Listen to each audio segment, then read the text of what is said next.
Listen. Listen to me, all of you, for a moment.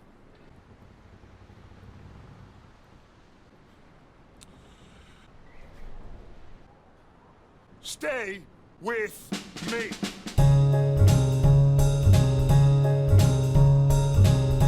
Introductions are possibly the most crucial piece for a video game. It's like an essay, alright?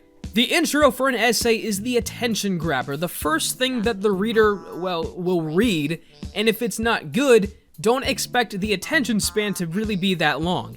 And the same thing applies for a video game. If your introduction is poopy, then the attention span's gonna be poopy as well. So then the question then becomes, what makes a good introduction in video games? And we shall go through these steps one by one. But first, I would love to hear some introductions you guys think are amazing. Let me know in the comment section down below. And of course, if you do enjoy the video, do the things that YouTubers like and all that stuff. But anyways, when it comes to video games, if an introduction is longer than it should be, remember the acronym, the triple D. Don't do that.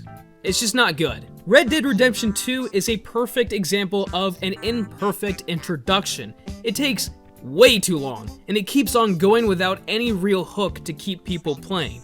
If you're going to make an introduction long, that's fine, no problems there, but you have to make it interesting and have every component count. I don't want to sit here to Dutch preach for 5 minutes about stuff that I don't really care about. I came here to be a cowboy, not listen to a lecture.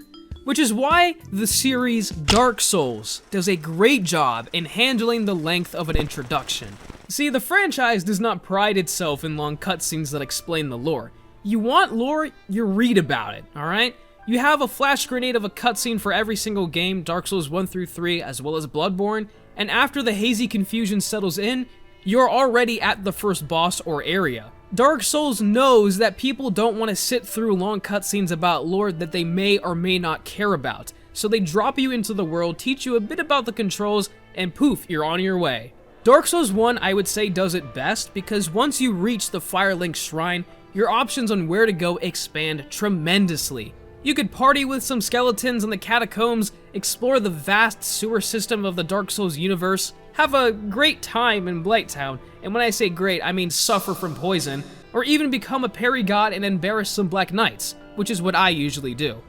Boom! Get off my mountain. But hey, you have all these curtains to choose from, so pick which one you want and go for it. Dark Souls is simple and short, which is why it's such a great introduction. I never said that introductions can't be long, but you have to make them count like I said. You want them short because it's just more difficult to make it work. And one game that I think bypasses the normality of good introductions is none other than my favorite story game, The Last of Us.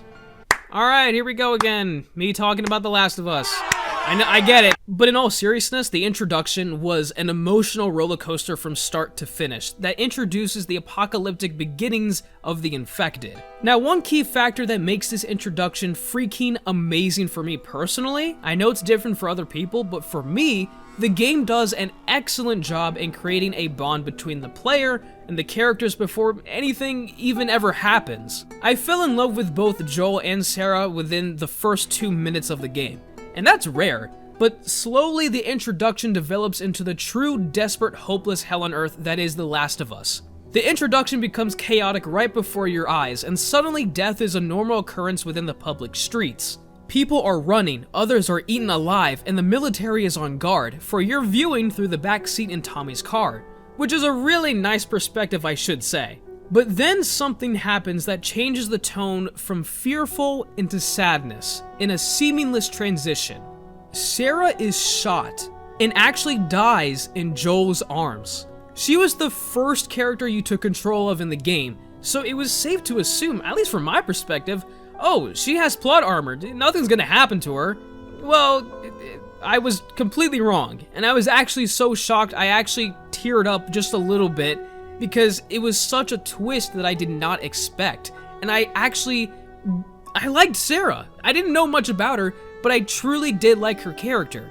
But the key factor here, people, is it immediately immersed me into the game. Introductions in video games need to immerse the player into the universe as quickly and efficiently as possible, and I can say without a doubt that The Last of Us did an excellent job. Alright, now that I got that out of my system, who here likes mysteries? Maybe? Maybe no? Yeah? No?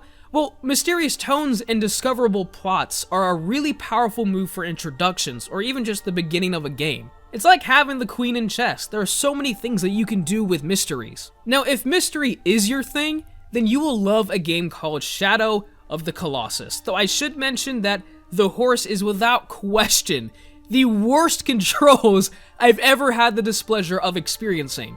It seriously feels like someone else is controlling the horse at the same time, just there to deliberately mess me up. It's really annoying. And also the camera is controlled by, like, some sort of toddler. Like, it's seriously so bad. But those two cons aside, Shadow of the Colossus has a pretty good introduction. This game is all about mystery, starting with an epic montage of the Wanderer traveling to a forbidden land to kill all the Colossi in order to revive his side chick. I would give you more about the plot, but, I mean, that's pretty much all I know, and that's all you're given.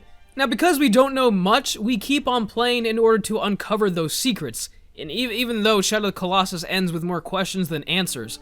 But that's alright, because the introduction is the main point of this video, not the entire game's plot. Which the intro captivated us enough to actually, keep on playing, so it is still a good introduction. However, if you're going to make a plot for a game, you should answer at least most of the blanks, not leave it in darkness. Don't do that. Remember the acronym, guys. You might be able to save a life with it, or something like that. Now, let's talk about Hollow Knight, another game that starts off with a tone of mystery. It's a really nice setup, actually, explaining a piece of the lore through short cutscenes, and just like Dark Souls, lets you immediately start playing without any strings attached. Now, one thing that really stood out for me personally is that there is no audible narration. In the other games that I mentioned, there is at least someone talking, alright? This allows for the scenery and music of Hollow Knight to bask in the spotlight, allowing for immersion in a unique way that not many other games can actually do. And guess what? The very first area that you encounter is Dirtmouth, one of the main centerpieces in the entire game, both in gameplay and lore. A short introduction that quickly allows for gameplay and connections with the main parts of the game, which took about, I would say, 3 minutes in total, which is not bad at all. Now, ladies and gentlemen, let's end somewhere nostalgic, traveling all the way back to my childhood, which really isn't that far. I'm only 20. But yeah, when I was like 13 or 14, where I would play one of my favorite franchises of all time, until Nintendo ruined it in later installments. But that's okay. Pokemon, I would argue, has some awesome introductions, and the main reason as to why is because it begins with grabbing your first starter Pokemon. Dark Souls may have had a quick introduction to allow for immediate gameplay, but Pokemon feeds that excitement of beginning a new game altogether with your first companion. Now, I started in Leaf Green, and I actually chose Squirtle because I love Blastoise, and that was awesome. I'm talking about the first time I actually played Pokemon, and seriously, it's an experience that I will never forget. Running into the first routes, searching for even more Pokemon to capture, and building your team, it was such a memorable thing to do. The potential of what Pokemon you could catch and battling the gym leaders was overwhelming for me as a child. I could not wait to get my adventure started, which is why I think Pokemon has some pretty good introductions. But hey, that's just what I think. And that's just about it, everyone. Let me know what you guys think, some video games that have great introductions, stuff like that. And if you did enjoy the video, be sure to leave a like and to subscribe for more content like this. And I'll see you in the next video. Take care, everyone, and stay safe.